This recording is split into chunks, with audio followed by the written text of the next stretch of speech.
My rich son-in-law accused me of stealing a silver spoon. "Get out, thief!" he screamed in front of the guests. Everyone laughed. My daughter said, "Stealing a spoon? That's pathetic even for you." Out of nowhere, a mysterious Arab sheikh stepped forward, grabbed my son-in-law by the neck, and said 3 words that made the whole room go silent. "I'm glad to have you here.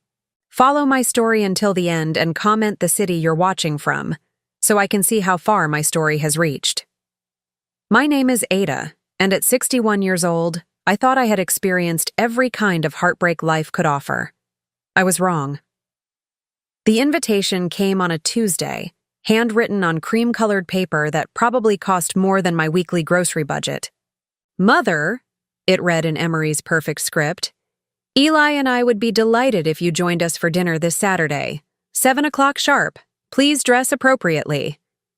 The last line stung, but I ignored it. My daughter hadn't invited me to their Beacon Hill mansion in over 8 months, not since the incident at Easter when I accidentally used the wrong fork for the salad course.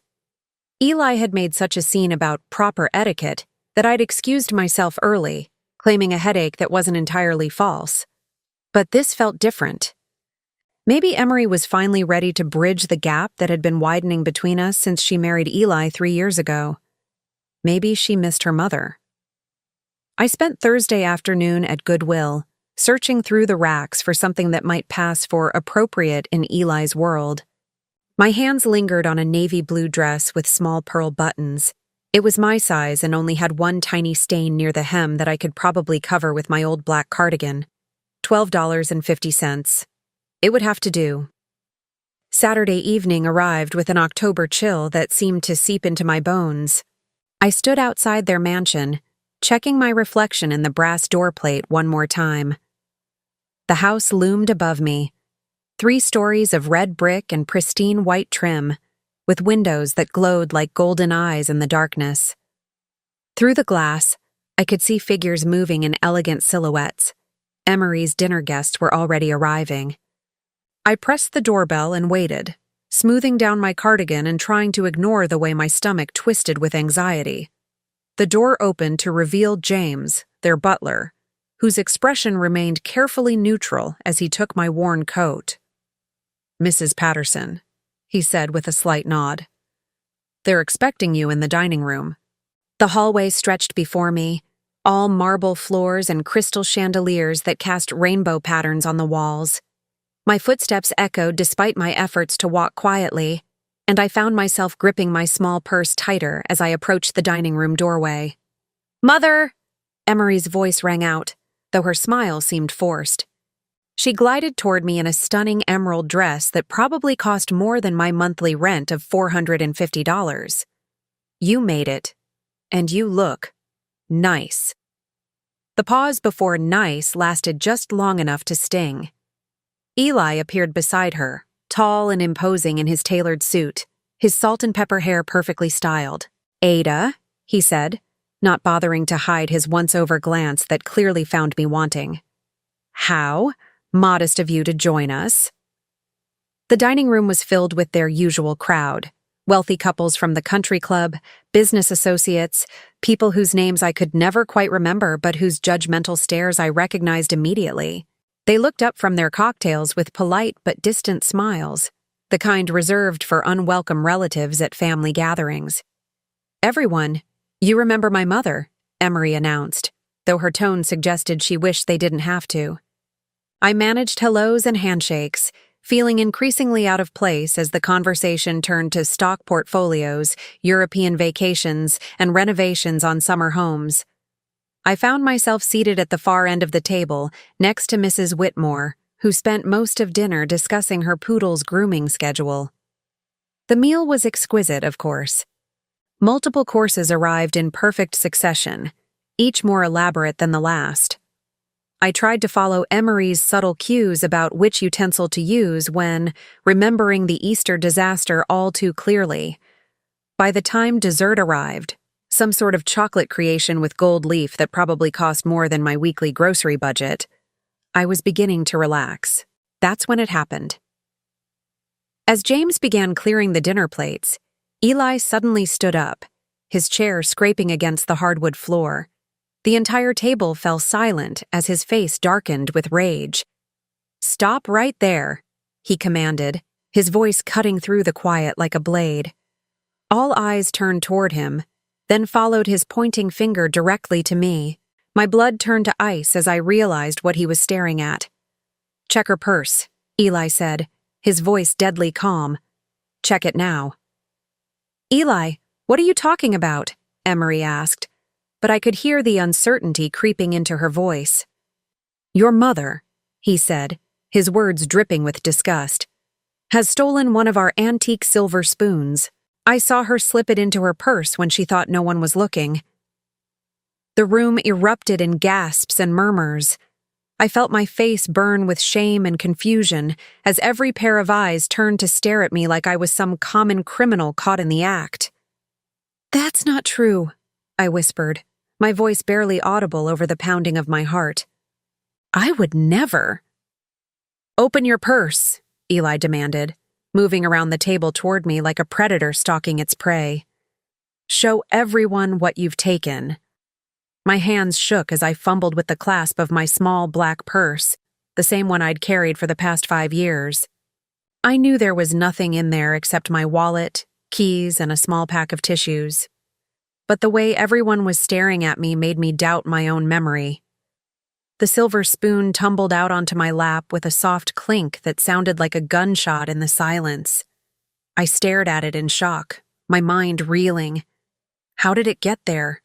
When did it— "Get out, thief," Eli roared, his face flushed with righteous anger. "Get out of my house this instant." The laughter started small, just a few snickers from the guests, but it grew until the entire room was filled with the sound of people enjoying my humiliation. Mrs.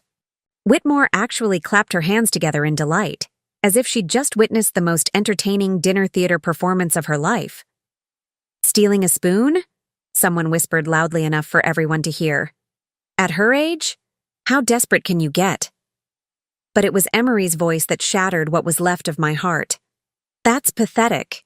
Even for you, Mother." My daughter stood there, her face a mask of cold disappointment, not even trying to defend me or question how the spoon had appeared in my purse.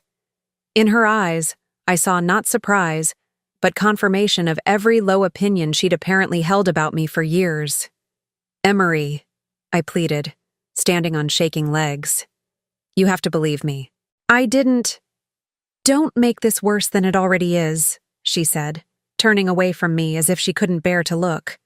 "Just go." Eli advanced on me, his hand raised as if he might physically remove me himself, when a voice cut through the chaos like steel through silk. "That will be quite enough." The accent was unmistakably foreign, cultured and commanding in a way that made everyone freeze mid-laugh. I turned to see a man I hadn't noticed before, tall and distinguished with silver threading through his dark hair and eyes like polished onyx. He wore an expensive suit that somehow managed to make Eli's look cheap by comparison, and there was something about the way he held himself that spoke of absolute authority. He moved through the room with fluid grace, the dinner guests parting before him like he was royalty. His dark eyes never left Eli's face as he approached, and I watched my son-in-law's arrogant expression slowly transform into something that looked remarkably like fear. The stranger stopped directly in front of Eli, so close they were almost touching. The room held its collective breath as he leaned in and whispered something in Eli's ear. Just 3 words, spoken so quietly that only Eli could hear them. The effect was immediate and dramatic. All the color drained from Eli's face. His hands began to tremble, and he actually took a step backward, stumbling slightly as if those 3 words had physically struck him. I, Eli stammered, but no complete words came out. The mysterious man straightened, his gaze shifting to me with an expression I couldn't read. There was recognition there, though I was certain I'd never seen him before in my life. Something about his eyes seemed familiar, ancient and knowing, as if he could see straight through to my soul. Without a word, he extended his arm toward me, a gesture both protective and respectful. "Mrs. Patterson," he said, his voice gentle now, completely different from the commanding tone he'd used with Eli. "Perhaps you would allow me to escort you home." I looked around the room one more time. Emery stood frozen by the window, her face pale with confusion. Eli continued to stare at the stranger as if he'd seen a ghost. The dinner guests whispered among themselves, clearly sensing that something significant had just happened, though they couldn't understand what. My legs felt like water, but I managed to nod and accept the stranger's arm. His presence was oddly comforting, like shelter in a storm I hadn't realized I was caught in. As we walked toward the door, I heard Eli's voice behind us, weak and shaky. "Sir, please, I didn't know. If I had realized who she was." But the stranger didn't acknowledge him. He simply guided me through the marble hallway, past the crystal chandeliers, and out into the October night where a sleek black car waited at the curb. The leather seats of the car were softer than anything I'd ever touched, and the silence inside felt like a protective cocoon after the nightmare I'd just escaped. My mysterious rescuer sat beside me, his presence both reassuring and deeply puzzling as his driver navigated the narrow streets of Beacon Hill. I couldn't stop shaking. Not from the cold, but from the shock of what had just happened. The humiliation was still fresh, burning in my chest like acid. But worse than the embarrassment was the look on Emery's face. That cold disappointment, as if she'd been waiting her whole life for me to finally prove what a failure I was. "I didn't steal that spoon," I whispered, my voice barely audible over the gentle hum of the engine. I needed someone to believe me, even if it was a complete stranger. The man turned to face me, and in the soft glow of the streetlights passing by, I could see kindness in his dark eyes.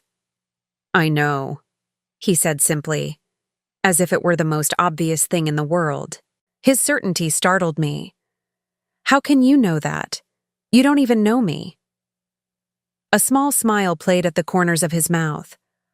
"On the contrary, Mrs. Patterson, I know you better than you might think." Something about the way he said my name made my skin prickle. There was familiarity there, recognition, but I was absolutely certain I'd never met this man before.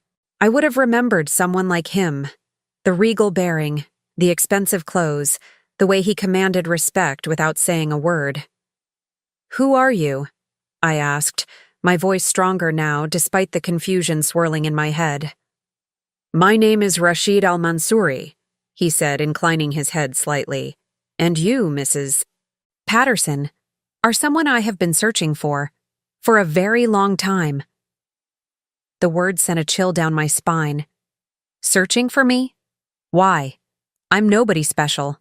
I'm just a widow living on a pension of $800 a month trying to get by." "You are far from nobody," he said, his voice gentle but firm. "Though I suspect you do not remember why." Remember? What was he talking about? My mind raced through possibilities, but nothing made sense. I lived a quiet, unremarkable life. I worked as a nurse's aide until I retired, took care of my husband Robert until he passed 9 years ago, and now I spent my days reading library books and tending to my small herb garden.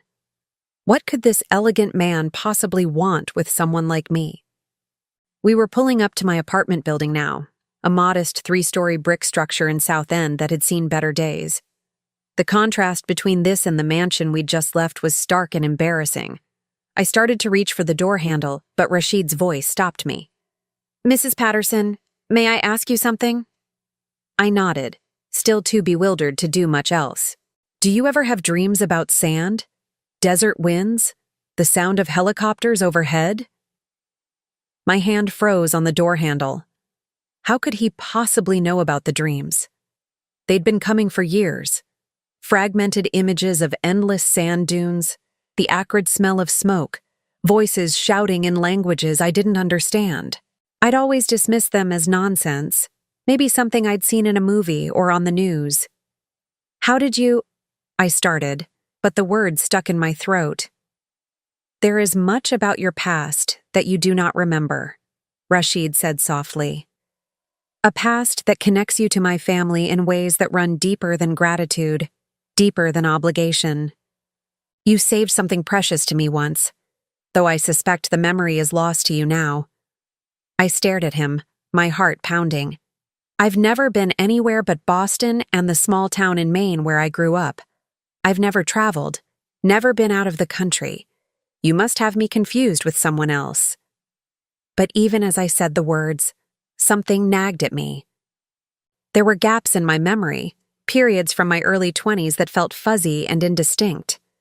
I'd always attributed it to the passage of time, the way details fade when you get older. But what if it was something else? May I show you something? Rashid asked, reaching into his jacket pocket. He pulled out an old photograph, its edges yellowed with age, and handed it to me. The image was grainy and slightly blurred, clearly taken in some kind of emergency situation. It showed a young woman in nurse's scrubs, her blonde hair pulled back in a messy ponytail, crouched beside a hospital bed. She was holding the hand of a small boy, maybe 7 or 8 years old, whose head was wrapped in bandages. The woman's face was partially turned away from the camera, but something about her posture, the shape of her shoulders, the way she held her head. "That's not," I whispered, but my voice trailed off. The woman in the photo looked exactly like I had at 21. "The boy is my nephew," Rashid said quietly. "His name is Omar." This photograph was taken in 1982 in a field hospital in Lebanon. The woman who saved his life was an American nurse who volunteered with a medical relief organization. 1982, the year that was mostly blank in my memory.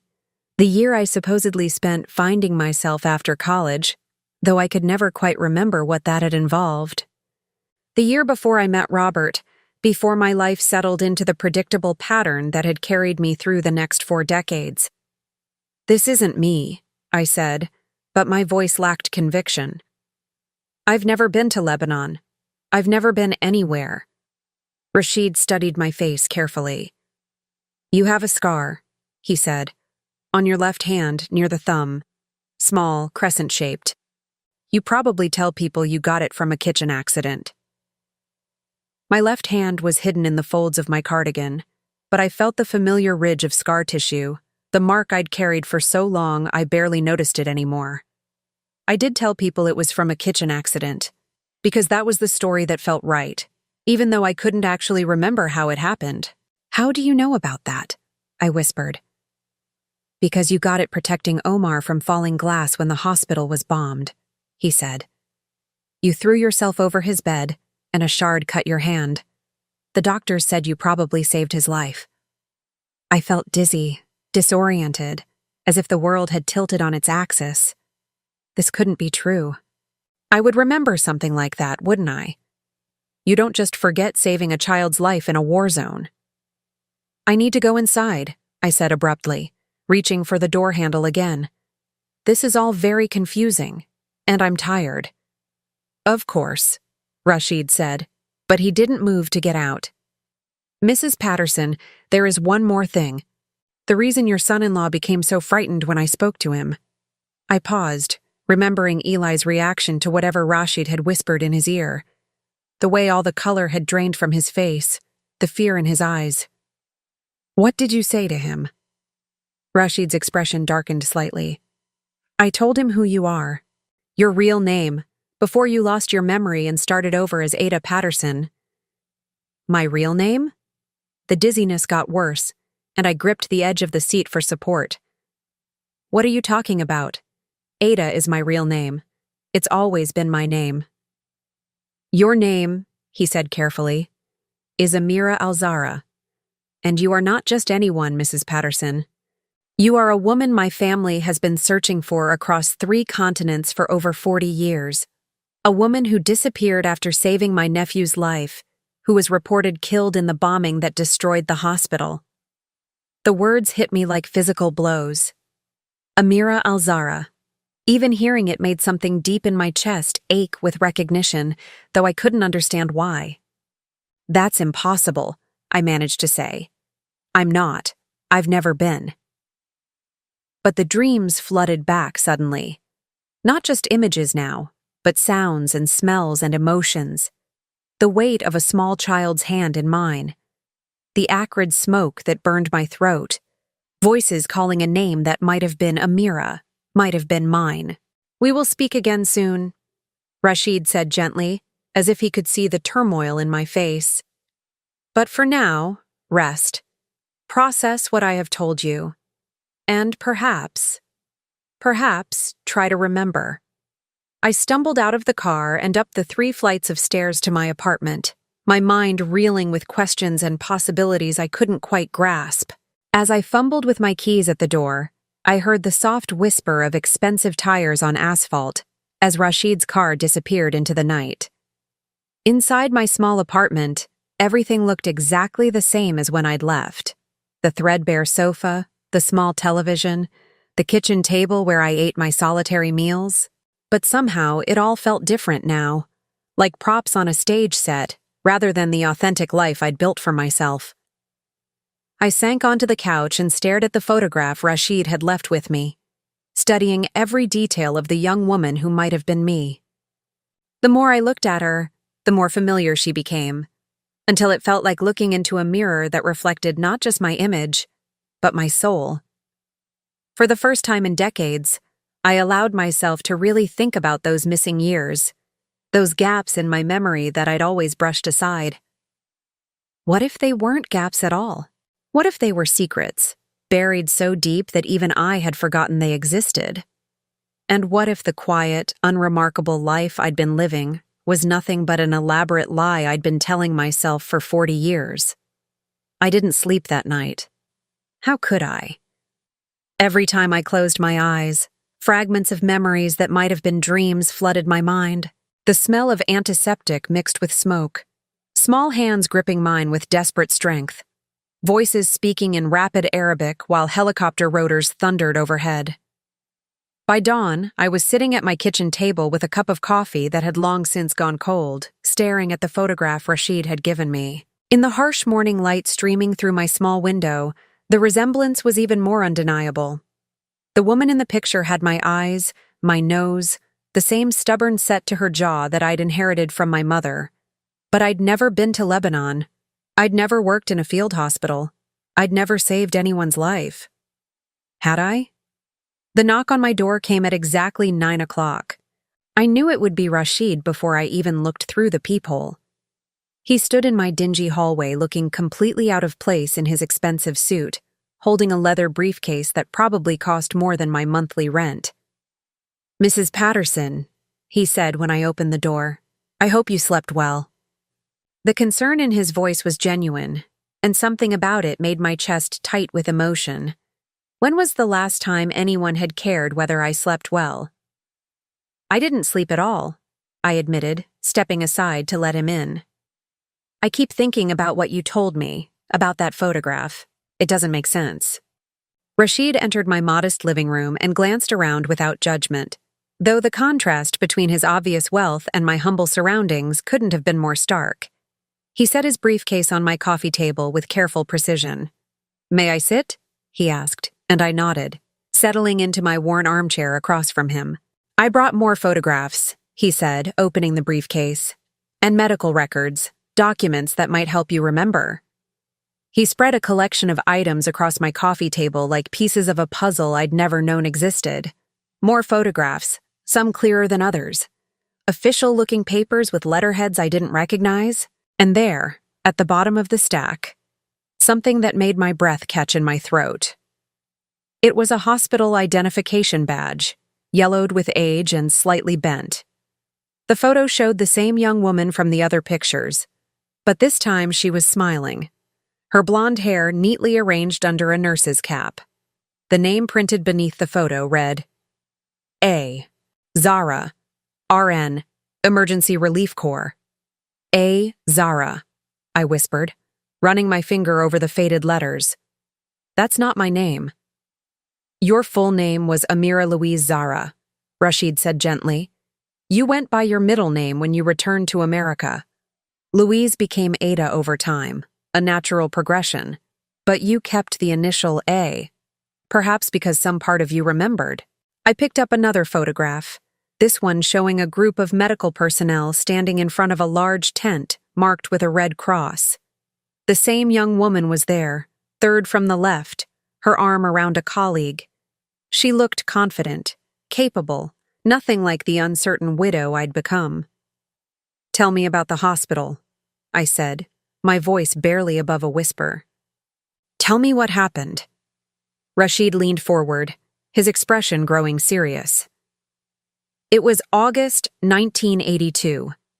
You had been working with the Emergency Relief Corps for 8 months, treating civilians caught in the crossfire of the Lebanese Civil War. Your specialty was pediatric emergency care." As he spoke, images flashed through my mind like scenes from someone else's movie. Children crying in hospital beds, the constant sound of gunfire in the distance, the weight of responsibility that came with holding someone's life in your hands. "My nephew Omar was brought in after a bombing near his school," Rashid continued. 7 years old, critical head injuries, internal bleeding. The doctors said there was nothing they could do, but you refused to accept that."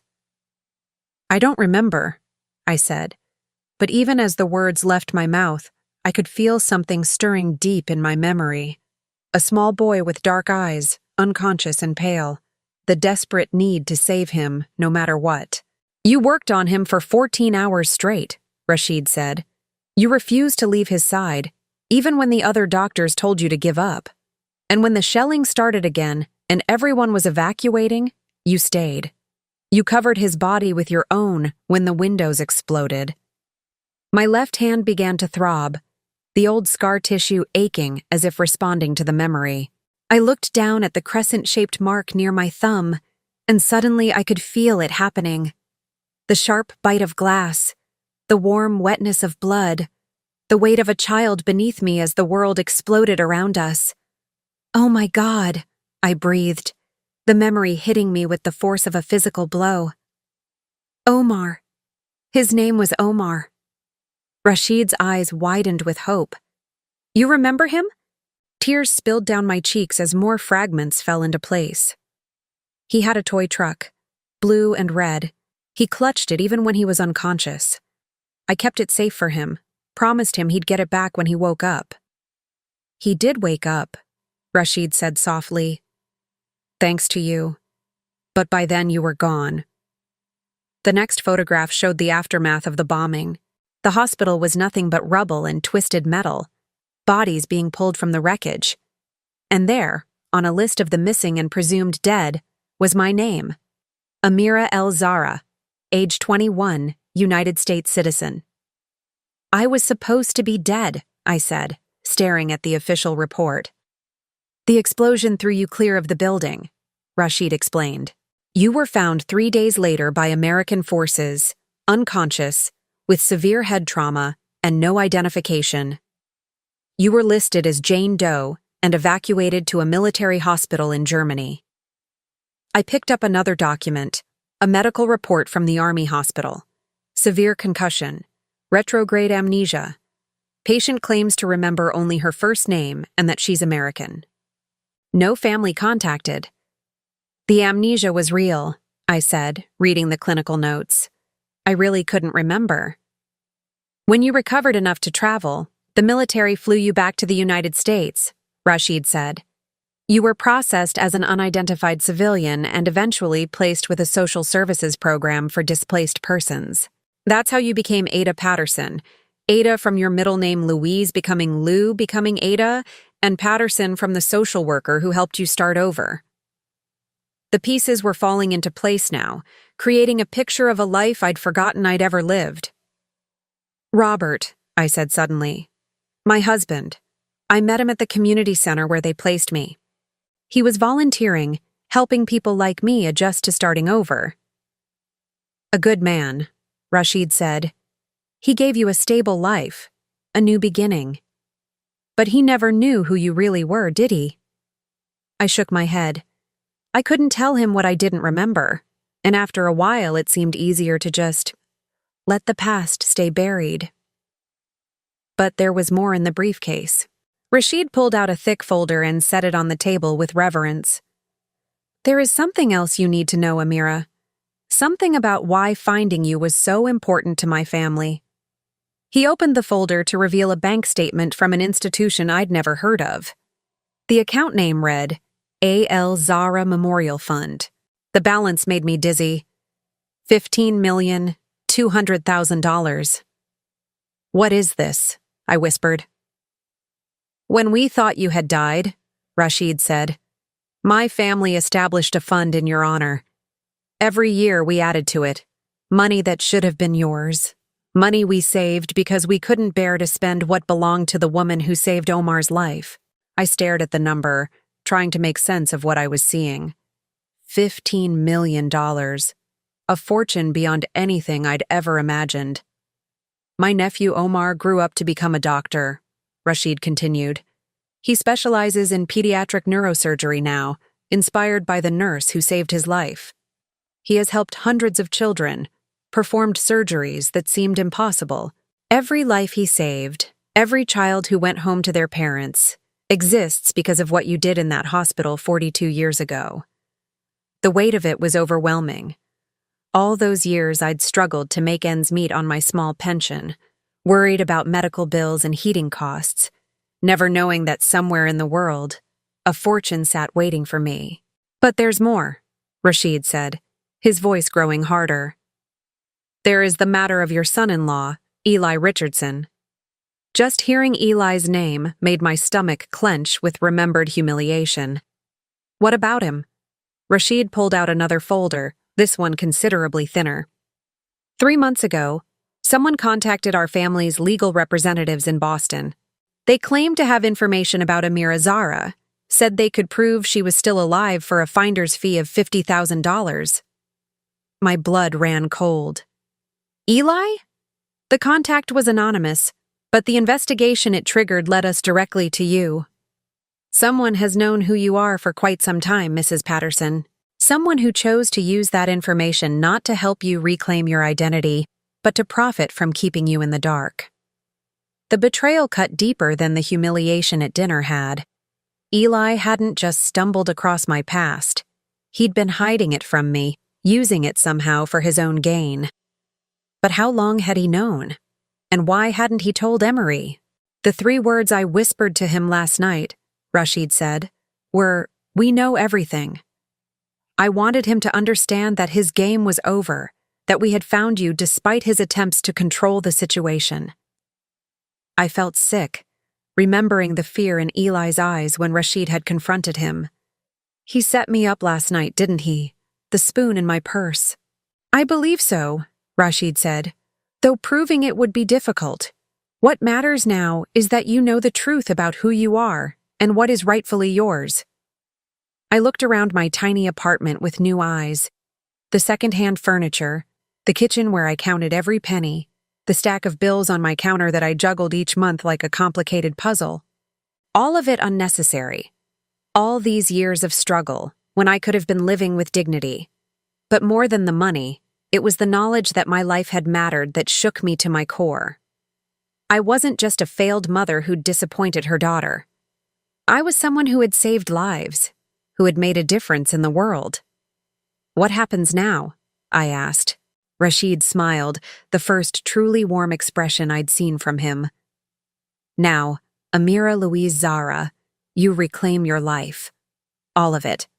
The money, the recognition, the respect that was always yours, but was stolen from you by circumstances and by people who should have protected you instead of exploiting you. He stood and moved toward the door, then paused. There is one more thing. Omar? He is a grown man now, 49 years old, with children of his own, but he has never forgotten the American nurse who saved his life. He would very much like to meet you again, when you are ready. After Rashid left, I sat alone with the photographs and documents spread before me like pieces of my reclaimed identity. The woman in those pictures wasn't a failure or a disappointment. She was a hero who had lost herself and spent 40 years trying to find her way home. The question now was, what was I going to do about it? 3 days after Rashid's revelation, I found myself sitting in the most expensive law office I'd ever seen. Floor-to-ceiling windows offered a panoramic view of Boston Harbor, and the mahogany conference table was larger than my entire living room. But what struck me most was how different I felt sitting there. Not like the poor widow who'd been humiliated at her daughter's dinner party, but like someone who belonged in rooms like this. Rashid sat across from me, along with 2 lawyers who'd flown in from New York specifically to handle my case. The mountain of documents between us told a story that grew more disturbing with each page. "The timeline is quite clear," said Margaret Chen, the lead attorney. "Mr. Richardson first contacted our investigative firm in March of this year. He claimed to have discovered through genealogy research that his mother-in-law might be connected to a missing person case involving our clients." I felt nauseous. March. That was 7 months ago, just after Emery had mentioned in passing that I'd been acting forgetful lately and maybe should see a doctor about my memory. I'd brushed off her concern, not realizing it had triggered something in Eli's mind. "He specifically asked about any reward money for information leading to your whereabouts," Margaret continued. "When we told him there was no reward, but that we would be grateful for any legitimate information, he became evasive." Rashid leaned forward, his expression darkening. "Tell her about the blackmail attempt." The second lawyer, a thin man named David Pratt, opened another folder. "In May, Mr. Richardson contacted us again. This time he claimed you were suffering from dementia and would need significant medical care. He suggested that any family assets or inheritance might be better managed through a trust, with him as the designated guardian." My hands clenched in my lap. Eli had been planning to have me declared incompetent, to steal not just my identity, but my mental capacity as well. "He had no legal standing to make such a claim," Margaret said quickly. "But he seemed to believe that once we confirmed your identity, there would be significant financial benefits that he could control through your daughter." "Show her the recordings," Rashid said quietly. David pulled out a small device and set it on the table. "Mr. Richardson didn't know that our initial phone calls were recorded as part of our standard security procedures. You should hear this." He pressed play, and Eli's voice filled the elegant conference room, tinny but unmistakably his. "Look, I'm not asking for much here.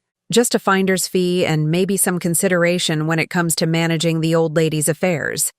She's not getting any younger, and frankly, she's already showing signs of confusion.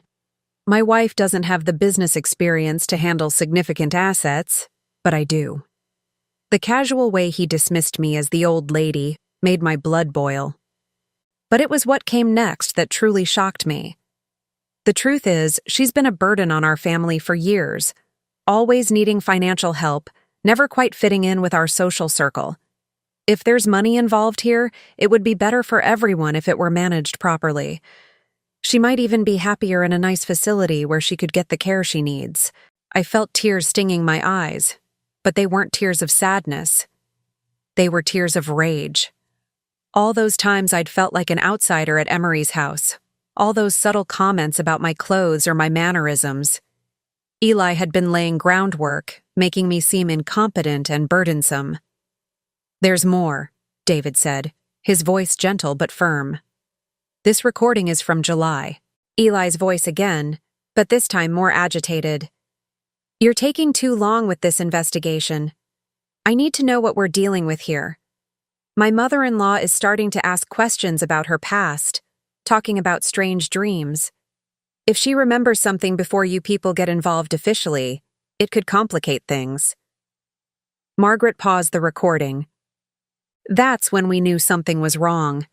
Legitimate family members don't typically worry about the subject of an investigation remembering their own past. "What did you do?" I asked, my voice hoarse with emotion. "We accelerated our investigation," Rashid said, "and we started watching your family more closely. We needed to understand what kind of people we were dealing with before we approached you." The final piece of evidence was a stack of printed emails between Eli and someone named Marcus Whitley, apparently a private investigator Eli had hired independently. I read the first email with growing horror.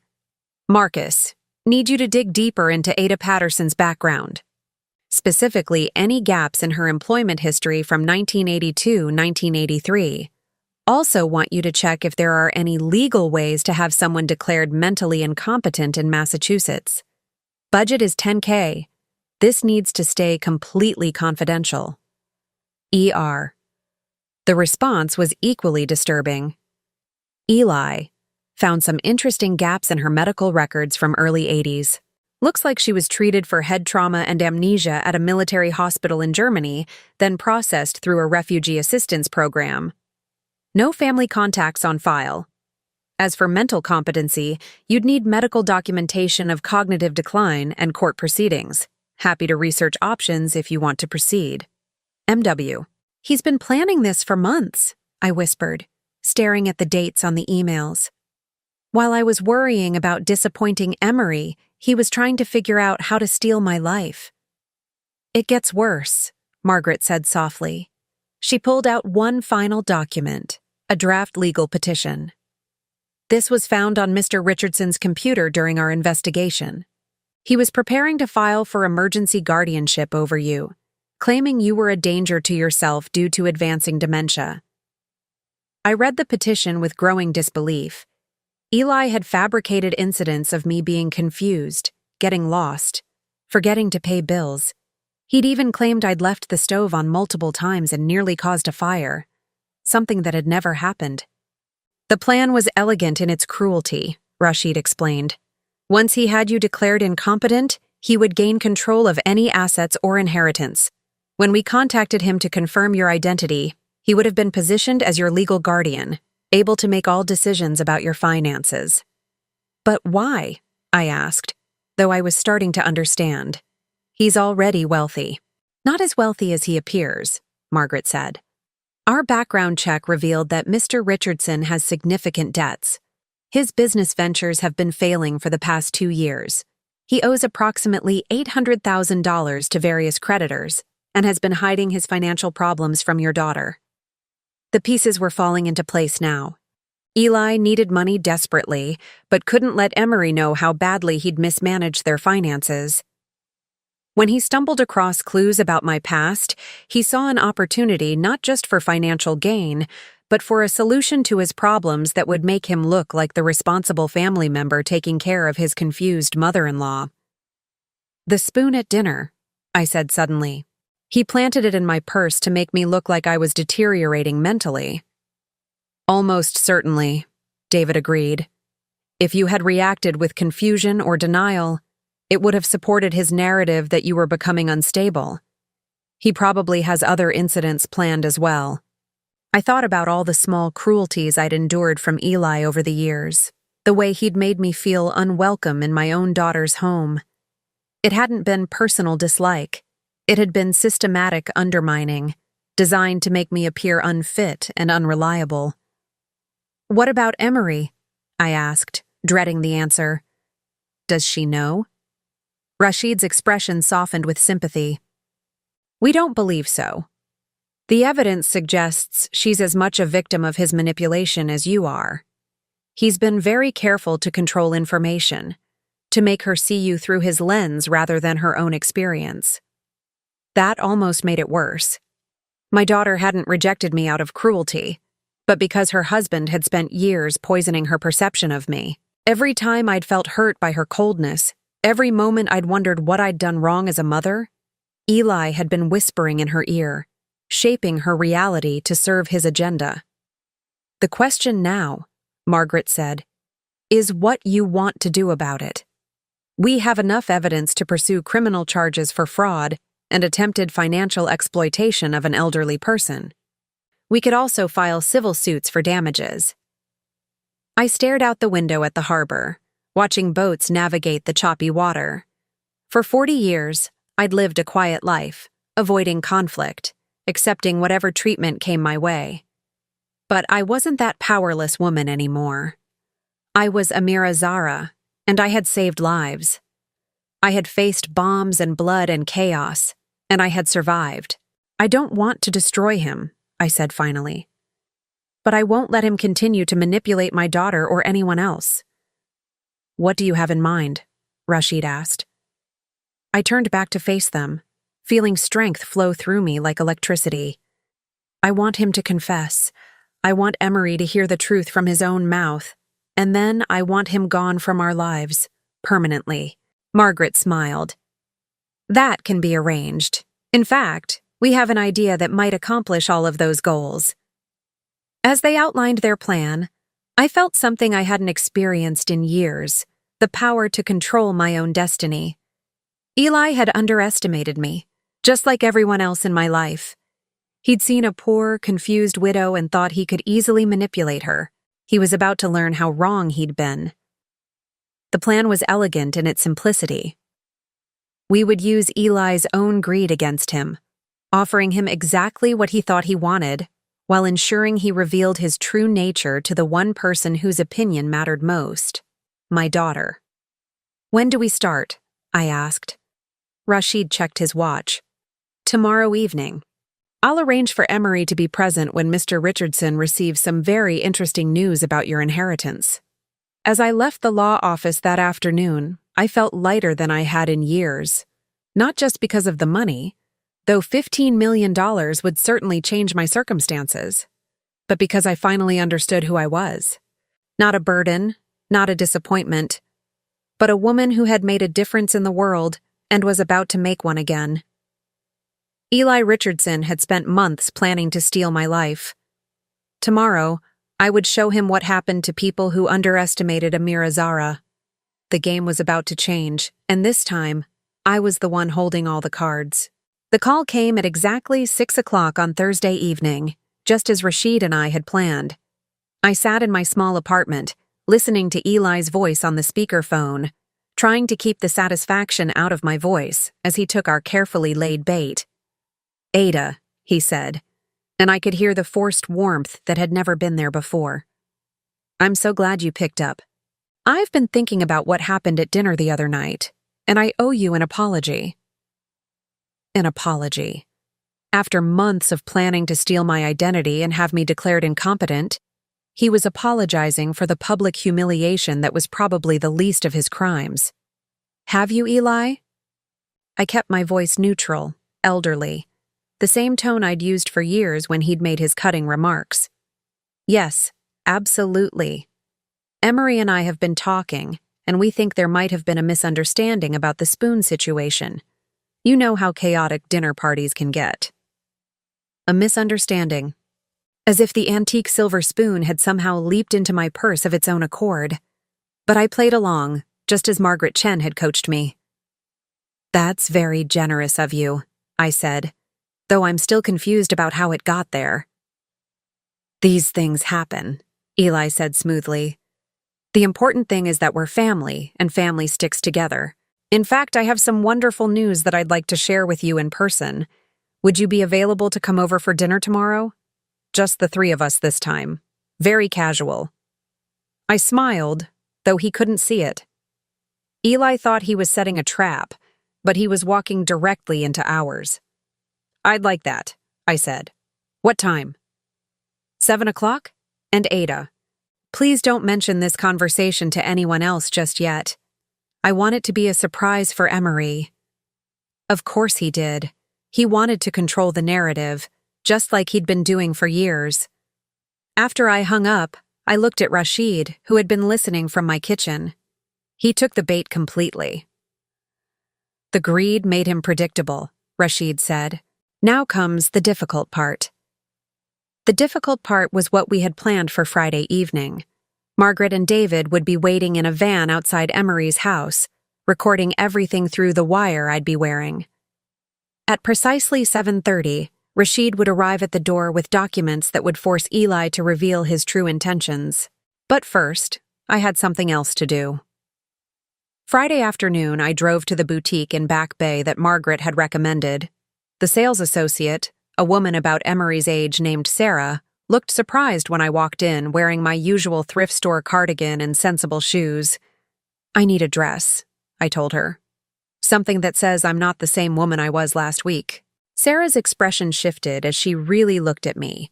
Not at my clothes, but at my face, my posture, the way I was holding myself. Something had changed in me since learning the truth about my past, and apparently it showed. "What's the occasion?" she asked. "I'm reclaiming my life," I said simply.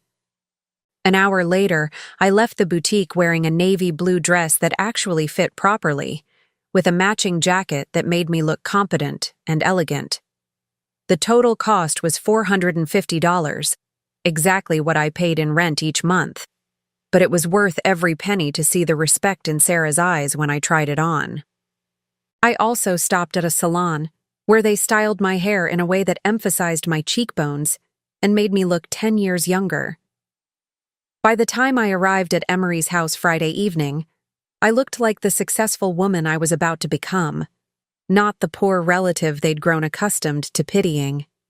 Emery answered the door, and her expression told me everything. She almost didn't recognize me. "Mother?" she said, blinking in surprise. "You look different."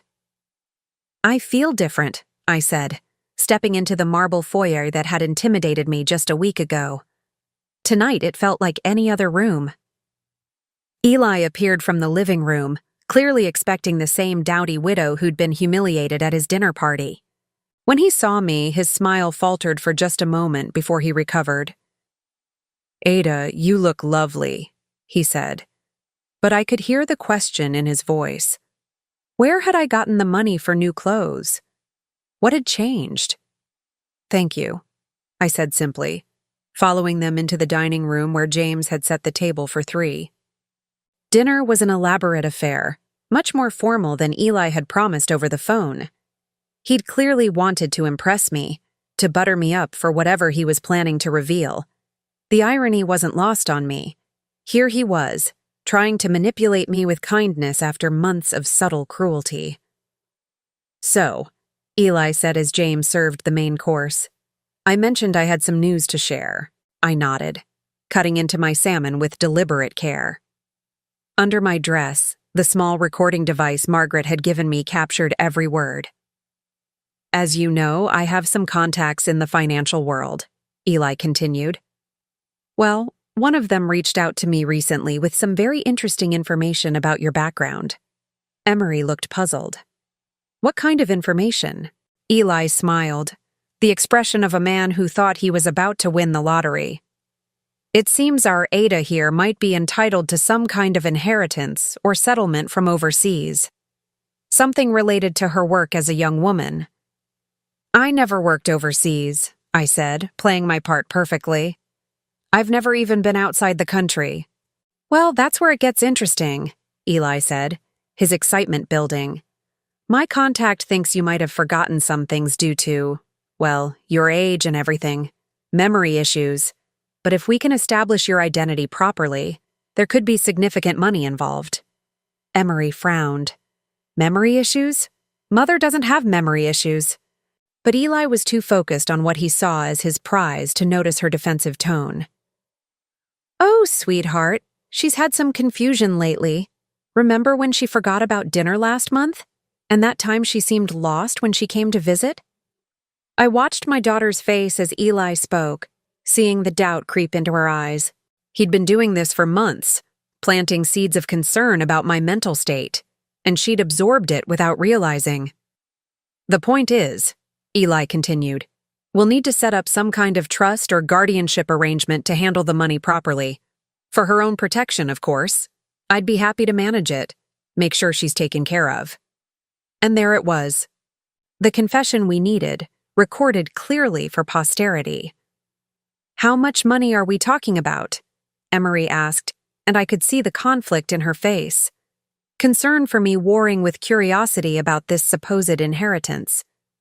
"My contact estimates it could be anywhere from $5 to $15 million, Eli said, unable to keep the greed out of his voice.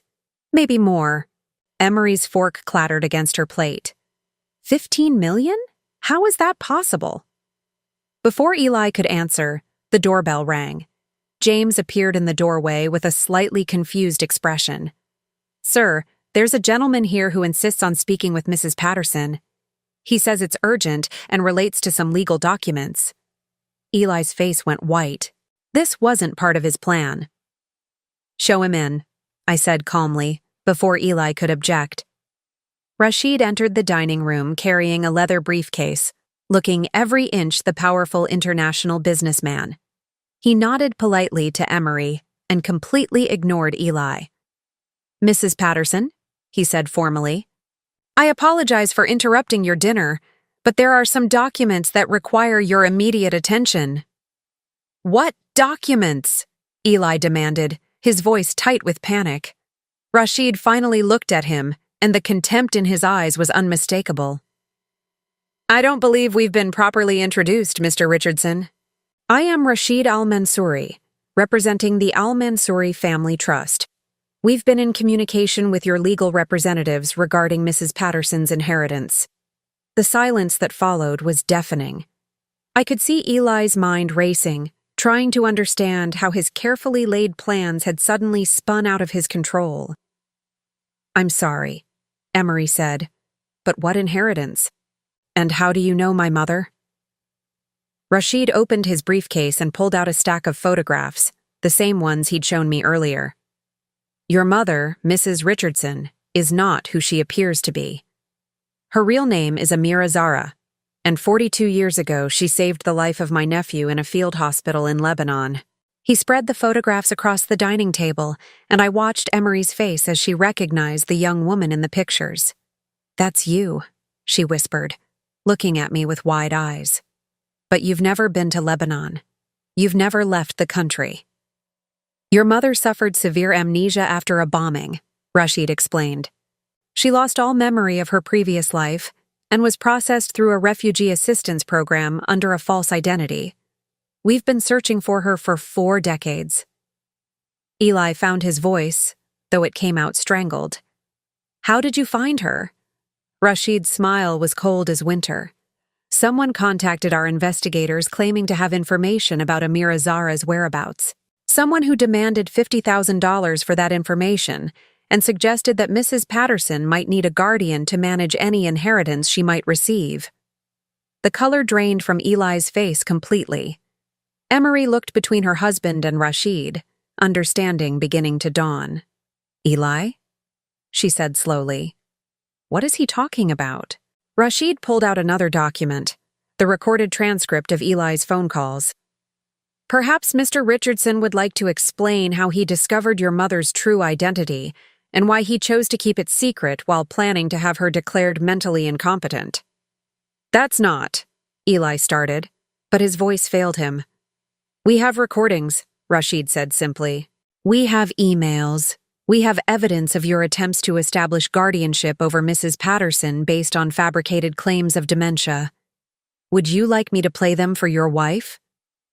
Emery stood up so quickly her chair nearly toppled. "You knew. You knew about this inheritance and you didn't tell us." "It's not what you think," Eli said desperately. "I was trying to protect her, protect both of you. Ada's been showing signs of confusion and I was worried." "Stop lying," I said, my voice cutting through his excuses like a blade. "There are no signs of confusion, Eli. There never were. You made them up because you needed money and you thought you could steal mine." I stood up, feeling the power of my true identity flowing through me. "You planted that spoon in my purse to make me look unstable. You've spent months telling my daughter that I was deteriorating mentally. You hired private investigators to research my background so you could claim my inheritance through guardianship fraud." Emery sank back into her chair, staring at her husband as if she'd never seen him before. "The spoon? You put the spoon in her purse?" Eli's shoulders slumped in defeat. The carefully constructed facade he'd maintained for years was crumbling around him.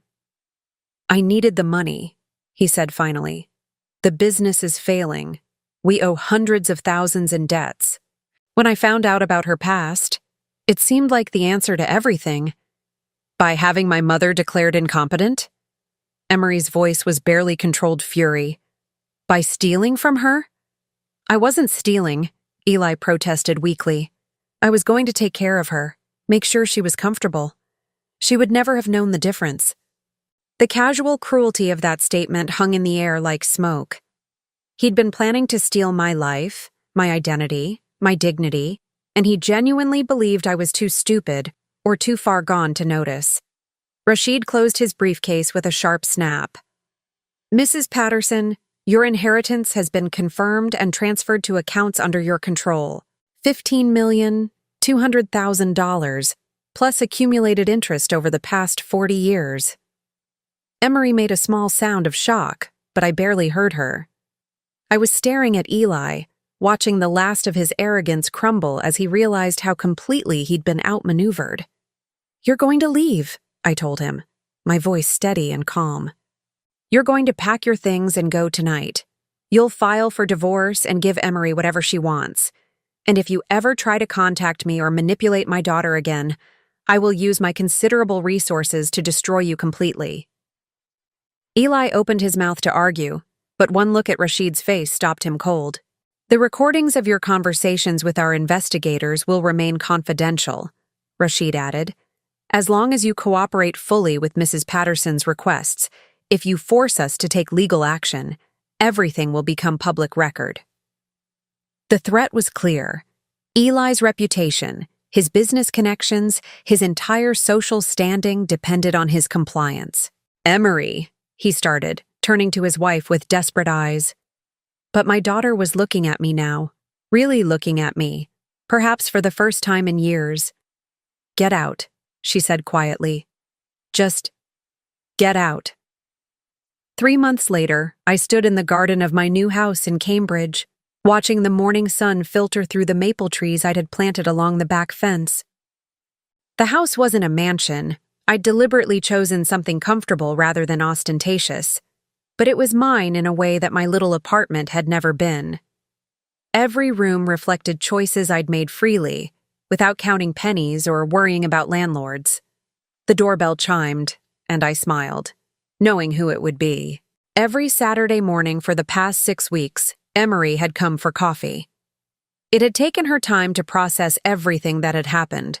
The revelation about my past, Eli's betrayal, the divorce proceedings that were still ongoing.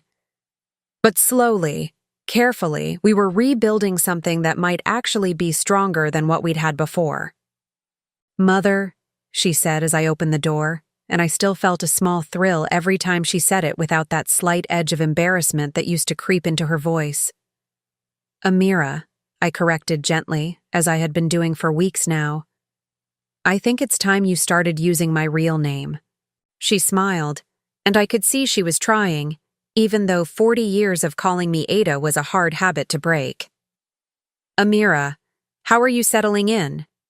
I led her to the kitchen, where I'd already prepared her favorite coffee, Ethiopian beans that cost more than I used to spend on groceries in a week, but that now seemed like a reasonable indulgence. The kitchen was spacious but warm, with windows that looked out onto the garden where I'd started growing herbs again, something I'd forgotten I loved until I had the space to remember. "I had an interesting call yesterday," I told her as we settled at the breakfast table. "From Omar." Emery's expression brightened. Over the past months, she'd heard me talk about Dr. Omar al-Mansouri, the little boy whose life I'd saved and who was now one of Boston's most respected pediatric neurosurgeons. She'd even met him briefly when he'd flown in from Chicago to see me last month. "What did he say?" "He wants me to speak at a medical conference next year, about trauma nursing in conflict zones." I paused, still getting used to the idea that my experiences were worth sharing. "He thinks my perspective might help young doctors understand the importance of never giving up on a patient. For so many years, I'd thought of myself as someone who'd failed at the important things: marriage, motherhood, making a difference in the world. Learning that I'd actually saved lives, that my work had mattered enough for someone to spend 40 years trying to find me, had changed something fundamental in how I saw myself. "Will you do it?" Emery asked. "I think I will," I said. "It feels important to honor that part of my life, the part I lost for so long." We sat in comfortable silence for a few minutes, sipping our coffee and watching cardinals at the bird feeder I'd hung outside the window. It was still strange, having enough money that I didn't need to worry about heating bills or grocery budgets, but I was learning to enjoy the small luxuries that came with security. "I have some news too," Emery said eventually, and something in her tone made me look up. The divorce is final. I reached across the table and squeezed her hand. The past 3 months had been difficult for her. Not just the end of her marriage, but the realization that the man she'd loved had been systematically manipulating her perception of her own mother. Eli had moved back to New York, ostensibly to be closer to family, but really because his reputation in Boston was irreparable once word of his financial problems had gotten out. "How do you feel?" I asked. She was quiet for a long moment. "Free," she said finally. "For the first time in years, I feel like I can think clearly. I keep remembering things, conversations where Eli would make little comments about your mental state, times when he'd discourage me from inviting you over or visiting you. I was so blind to it." "You weren't blind," I said firmly. "You trusted someone you loved. That's not a character flaw, Emery. It's what people in healthy relationships do." "But I should have seen it. I should have defended you." Her voice broke slightly. "All those years, I let him make me think you were less than you are. I'm so sorry, Mother. Amira. I'm so sorry for all of it." This was the conversation I'd been waiting for, the one we'd been circling around for weeks as we slowly rebuilt our relationship. I'd known it would come eventually, but I still wasn't entirely prepared for the raw pain in my daughter's voice. "You have nothing to apologize for," I said. "Nothing at all. You were manipulated by someone who was very good at manipulation. The only person responsible for Eli's actions is Eli.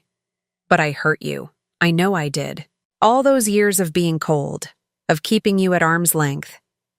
I stood up and moved to her side of the table, pulling her into a hug that felt long overdue. For a moment, she was the little girl I remembered, before life and loss and Eli's poison had created distance between us.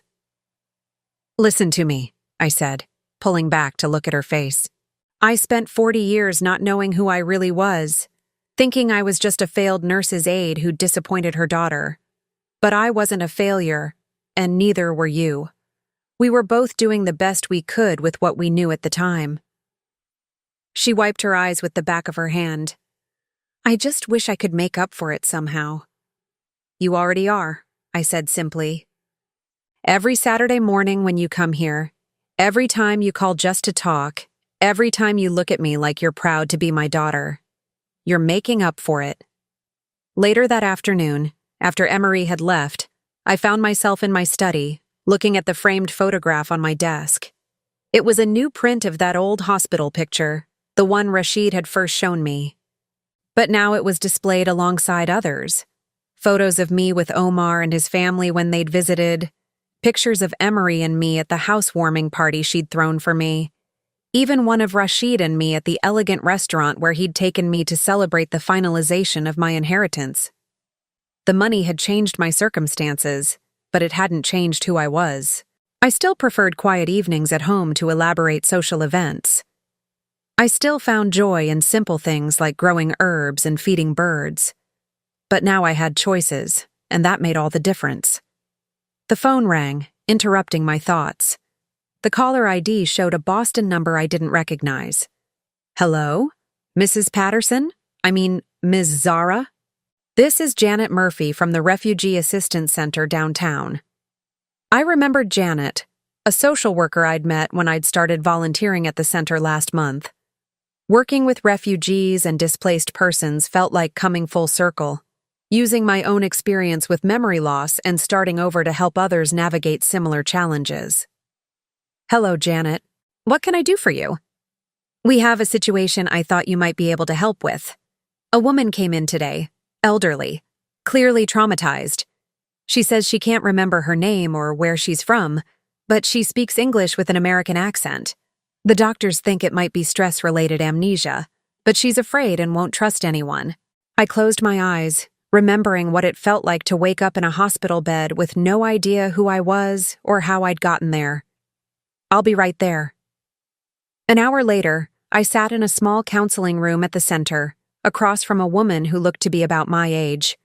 Her gray hair was matted, her clothes dirty, and her eyes held the hollow look of someone who'd seen too much trauma. But when she looked at me, I saw a flicker of recognition, not of me personally, but of someone who might understand. "Hello," I said gently. "My name is Amira. I used to forget things too." She didn't speak at first, just watched me with wary eyes. But gradually, as I told her my own story, carefully, without overwhelming details, I saw her shoulders relax slightly. "You really forgot who you were?" she asked finally, her voice hoarse. "For 40 years, I said.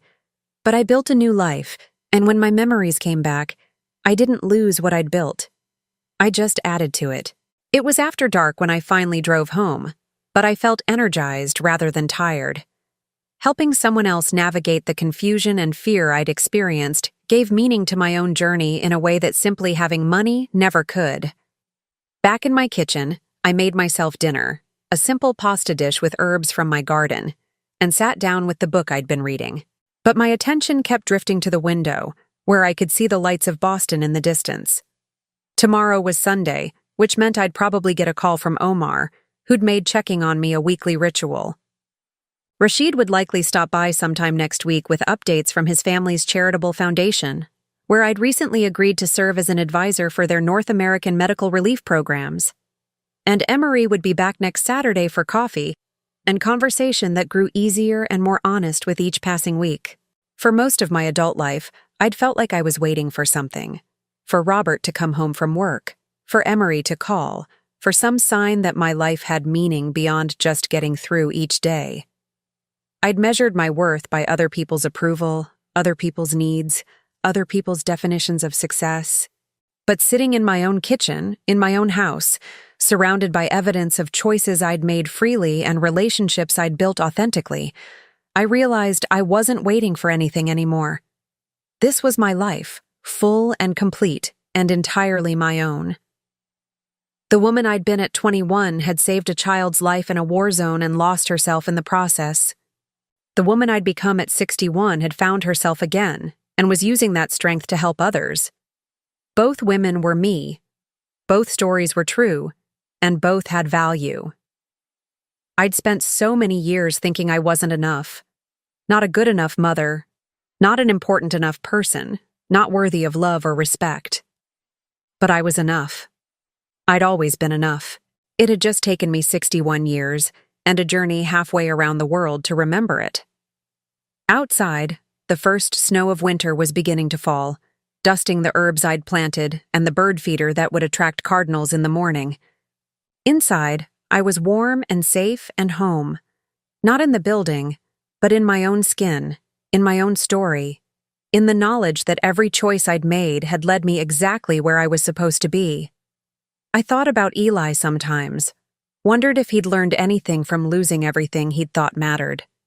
But mostly, I didn't think about him at all. Some people deserved second chances, and some people deserved to be forgotten. The wisdom to know the difference was perhaps the most valuable gift my inheritance had brought me.